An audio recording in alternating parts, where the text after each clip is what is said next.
రాజారెడ్డి రాజ్యాంగంలో జగన్మోహన్ రెడ్డి నాయకత్వంలో 5 సంవత్సరాలు ఈ రాష్ట్రంలో అరాచకాలు సృష్టించి అనేక మంది మీద తప్పుడు కేసులు పెట్టి అక్రమంగా దోపిడీలు చేసి అదే కార్యక్రమాన్ని తప్పించుకోవడానికి ఈరోజు ఒక దళిత సోదరుణ్ణి గన్నవరం పార్టీ కార్యాలయం తగలబెట్టినటువంటి కేసులో ఎవరైతే ఫిర్యాదుదారుడుగా ఉన్నటువంటి సత్యవర్ధన్ కిడ్నాప్ చేసి భయపెట్టి అతనితో తప్పుడు స్టేట్మెంట్ ఇవ్వడానికి ప్రయత్నం చేసినటువంటి సందర్భంలో కుటుంబ సభ్యులు ఇచ్చినటువంటి ఫిర్యాదు మేరకు ఇవాళ ఉదయం గన్నవరం మాజీ శాసనసభ్యుడు వల్లభనేని వంశీమోహన్ గారిని అరెస్ట్ చేయడం జరిగింది. మేము మొట్టమొదటి నుంచి కూడా చెప్తా ఉన్నాం, ఎప్పటికైనా ప్రజాస్వామ్యమే గెలుస్తుంది. జగన్మోహన్ రెడ్డిని నమ్ముకున్నటువంటి ప్రతి ఒక్కరూ కూడా ఏదో ఒక రోజు అరెస్ట్ కాక తప్పదు.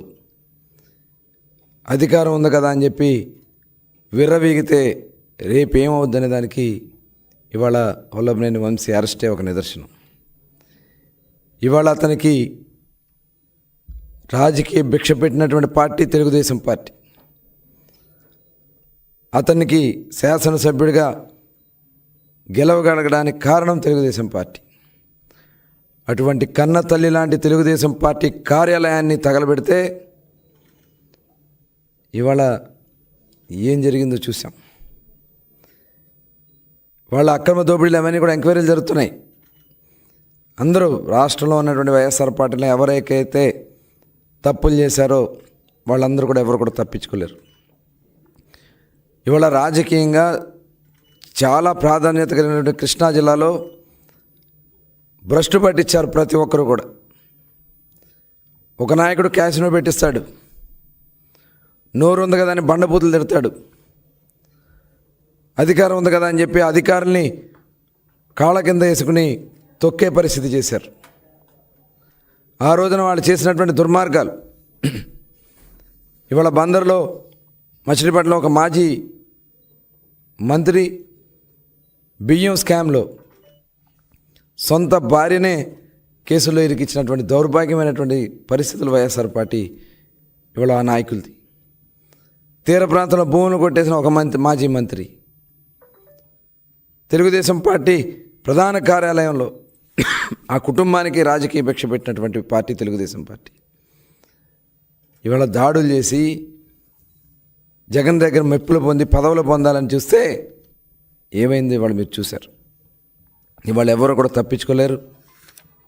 ఇవాళ ఎవరైతే కంప్లైంట్ ఇచ్చారో అతని మీదే, ఒక దళితుడి మీదే ఇవాళ ఇలాంటి దుర్మార్గాలు చేస్తూ ఉన్నారంటే ఎట్టి పరిస్థితుల్లో కూడా ప్రభుత్వం చూస్తూ ఊరుకోదు.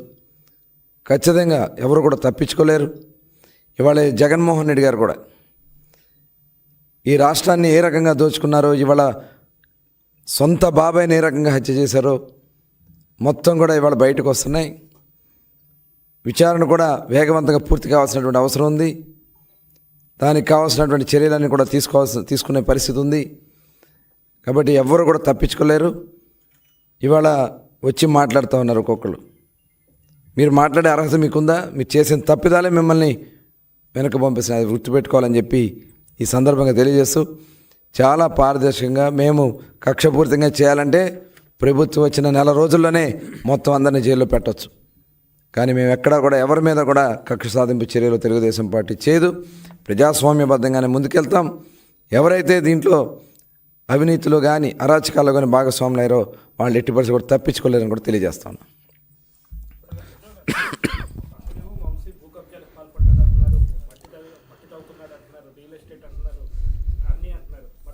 మీరే మీ కేసులు పెట్టే రకం కాదు, నేను ఎలాగో వైసీపీ మీద ఒక కేసు కూడా పెట్టలేదు అది అంటున్నారు. అంటే మీరు ఎమ్మెల్యేగా ఉండి మీ బాధ్యత కదా.